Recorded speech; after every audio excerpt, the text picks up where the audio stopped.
Okay guys, so what's up? Good afternoon, good day sa inyong lahat, lalo na sa aking mga old subscribers, sa aking mga old followers. At sa mga hindi pa nakapag-subscribe guys, aking YouTube channel, Bistak Linel OFW Adventures. Paki-click guys yung subscribe button at paki-click na rin ang notification bell para updated po kayo sa aking mga future videos.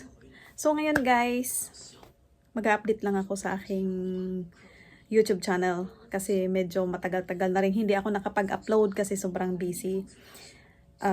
Sa mga hindi pa nakakaalam, isa po akong OFW dito sa bansang Taiwan.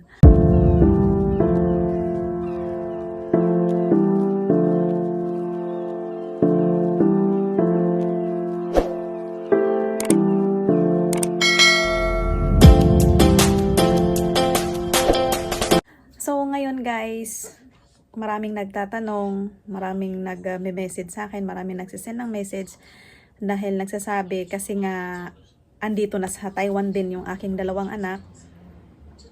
Single mom po ako, may dalawa po akong anak at last 2024 nakuha ko na po sila dito sa Taiwan as mga international students. So maraming nagsasabi guys na swerte ko na raw. Marami na daw akong ipon, marami na daw akong pera. Wow! Kasi nga, andito na rin yung dalawang anak ko. Mayaman na daw ako. Actually guys, mayaman naman talaga ako. Mayaman sa pagmamahal, mayaman sa mga bagay-bagay at financially. Pero mayaman yung aking puso, charot. Hindi, sa totoo lang guys, yung pagiging international students ng mga anak ko ay hindi po yun ikinayayaman ko. Bagkos, ito po ay isang hamon para sa aming tatlong mag-ina, para sa aming tatlo. Which is, pero alam naman natin na biyaya. Amen. Napakalaking blessing. Oo, aminado ako. Kasi kung hindi international students, hindi nakapunta dito sa Taiwan yung mga anak ko, college na sila pareho, so saan ako kukuha ng pang tuition fee sa kanila, 'di ba? Sahod ko hindi pa kasya. Kasi dalawa sila magka-college. So, kulang na kulang talaga. As in, kulang. So, hindi na ako makabili ng skincare nun, guys. Hindi na ako makabili ng sunscreen. Charot. Hindi, sa totoo lang talaga, blessing sa amin mag-ina yung pagiging international students nila. Pero, hindi basta-basta ang pagiging international students. Hindi basta-basta. Hindi man ako ang nasa kalagayan nila. Pero, nararamdaman ko, nakikita ko yung paghihirap din ng aking mga anak dito sa Taiwan, pagkakayo din sa kanila kasi may internship sila. Binibigyan sila ng trabaho ng mismong school, binibigyan sila ng company. Hindi naman trabaho na putyo-putyong trabaho ha. Company talaga. Lahat ng benefits meron sila. Mas lamang pa nga yung mga benefits nila kaysa sa aming bilang mga OFW. At saka sa sahod, wala talaga kami sa sahod din nila. Malaki din yung sahod nila. Sa totoo lang, hindi naman sa pagmamayabang kasi meron naman talaga sila pay slip. Pasensyahan nyo na ako guys. Bisaya lang. At saka sa totoo lang talaga, blessing, oo. Tsaka hard work talaga nila. Yung hard work talaga nila ang napaka binigyan ko ng napakalaking halaga. Sila talaga yung saludo talaga ako sa kanilang pagsusumikap bilang mga international students kasi bilang international students hindi ka lang pumapasok sa school eh. Binibigyan ka rin ng mga task, ng mga grades na dapat abutin mo sa ganito kasi hindi basta-basta yung binibigay din sa iyo na privilege ng school dito sa Taiwan. So, meron ka ring mga grades, i-maintain mo yon or higitan pa.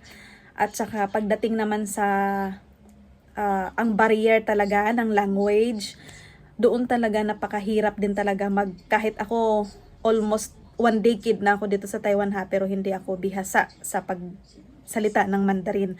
Although, alam ko umintindi, alam ko magsalita ng mga hindi naman masyadong malalim na Mandarin. Pero, hindi talaga ako marunong magbasa ng Chinese character. At saka, hindi rin ako marunong magsulat. Besides sa kanila, bilang mag-aaral, marunong silang magbasa ng mga basic. mga basic Chinese character.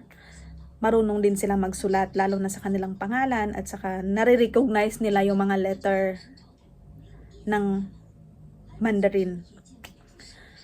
So, hindi basta-basta. Kasi kung halimbawa, meron din silang mga exam, mga test na kailangan maipasa mo yung ganitong exam sa pagsasalita, sa listening skills ng Mandarin language, yung papakinggan mo siya tapos sasabihin mo kung ano yon.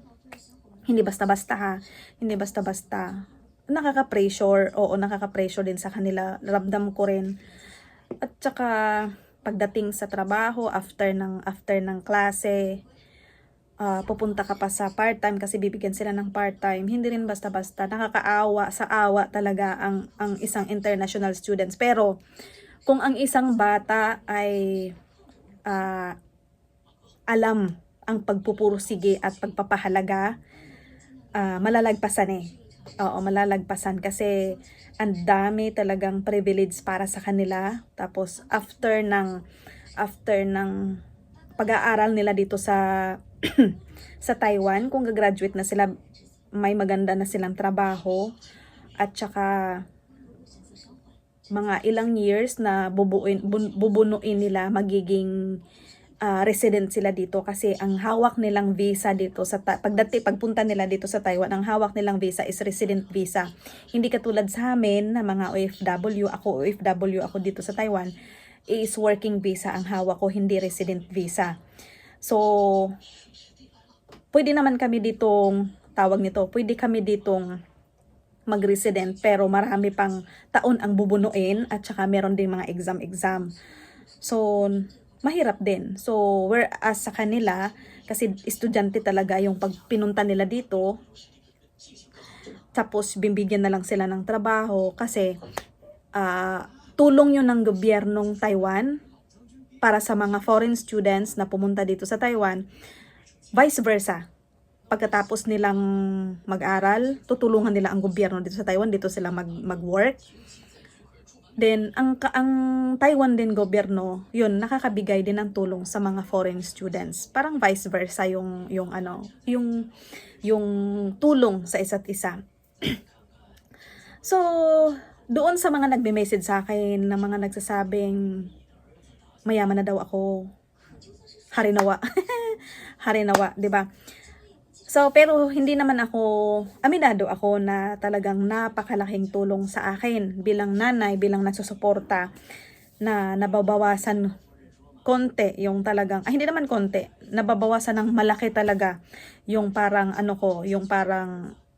yung sa financial, about sa financial. Kasi kung ako lang, kung nasa Pilipinas sila, ako yung nagpo-provide lahat, tuition fee, at saka kung ano-ano pa, wala, kukulangin talaga, as in kulang talaga yung sahod ko bilang OFW dito sa Taiwan.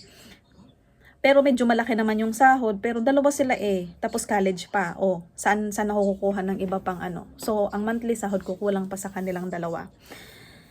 So, tapos yung mga estudyante naman dito, yung mga international students, talagang tinuturuan sila ng gobyerno paano maging independent. Talagang independent na talaga sila. Sila lahat. Gastos sa kanila, pag-aaral, mga pagkain nila, mga pansarili nilang mga needs. So, sa kanila lahat. Sila talaga lahat ang nagpo-provide. Kung hindi tamad yung isang estudyante, hindi ka talaga pwedeng magtamad-tamad dito kasi walang tutulong sa'yo, ikaw, sarili mismo. Kasi binibigyan ka na ng opportunity ng gobyerno dito, binibigyan ka ng magandang kumpanya. Whereas doon ka magtatrabaho at mai-provide mo lahat ng mga needs mo at ikaw din yung magbabayad ng tuition fee mo. So, sa mga may tanong dyan guys about international students dito sa Taiwan, comment down below lang at magre-reply ako kung meron mang may gustong malaman kung paano at kung ano ang mga hakbang para magiging isang international students ang inyong mga anak. So, dito lang muna yung ating video guys. Thank you so much for watching. Huwag nyo kalimutan na i-tap ang subscribe button guys at ang notification bell para updated kayo tuwing may bago akong upload videos. Thank you so much guys. Huwag nyo kalimutan mag-subscribe sa aking YouTube channel, Bistak Lindel OFW Adventures. Thank you so much guys. God bless. Bye!